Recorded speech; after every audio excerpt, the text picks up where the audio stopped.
Share কারসাজি থেকে শুরু করে অনিয়ম দুর্নীতি রোধে আর্থিক জরিমানাও ব্যাহত রেখেছে বিএসইসি। কিন্তু দোষীদের নেই জরিমানা দেওয়ার মানসিকতা, অন্যদিকে নিয়ন্ত্রক সংস্থারও তা আদায়ে নেই কঠোরতা। শেয়ার বাজারে পড়া নেতিবাচক প্রভাবে বিনিয়োগকারীরা হারাচ্ছেন আস্থা। সানি আহমেদের প্রতিবেদন। দায়িত্ব গ্রহণ করার পর শেয়ার কারসাজি ও নানা অনিয়মের কারণে বিপুল পরিমাণ আর্থিক জরিমানা করেছে বাংলাদেশ সিকিউরিটিজ অ্যান্ড এক্সচেঞ্জ কমিশনের বর্তমান পর্ষদ। কিন্তু এখনো পর্যন্ত একটি টাকাও জমা দেয়নি কেউই। উল্টো যতই জরিমানা করা হচ্ছে ততই নিয়ন্ত্রণ সংস্থাকে অনেকটা বৃদ্ধাঙ্গুলি দেখাচ্ছে দোষীরা। জরিমানা করা ও আদায়ের মধ্যে রয়েছে আইনের নানা মারপ্যাচ। এনফোর্সমেন্ট অ্যাকশন হওয়ার পর রয়েছে আপিলের ব্যবস্থা। দিন, মাস, বছর কিংবা যুগ পার করবে শুনানির পর শুনানি পেছানোর মাধ্যমে।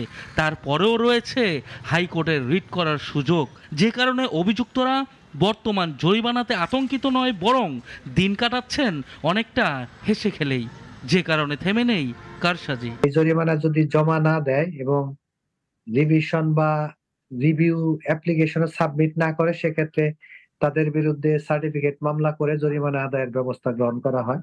পাশাপাশি যদি তারা মনে করে যে জরিমানা যে গ্রাউন্ডে করা হয়েছে সেখানে তাদের মনে হয় যে এটা রিভিশন করা বা রিভিউ করা, সেক্ষেত্রে সিকিউরিটিজ এন্ড এক্সচেঞ্জ অর্ডিন্যান্স এবং সিকিউরিটি এক্সচেঞ্জ কমিশন আইন অনুযায়ী তারা রিভিশন, রিভিউ এবং অ্যাপিল করতে পারে এবং সেক্ষেত্রে সেই বিধিবিধান অনুযায়ী সেই অ্যাপিলগুলো সেটেল করা হয়। এদিকে আর্থিক জরিমানার ক্ষমতা থাকলেও নিয়ন্ত্রণ সংস্থার নেই কাউকে জেলে পাঠানোর বিধান। তাই আইনি ফাঁকফোকর কিংবা দুর্বলতায় সহজেই পার পেয়ে যাচ্ছেন অভিযুক্তরা।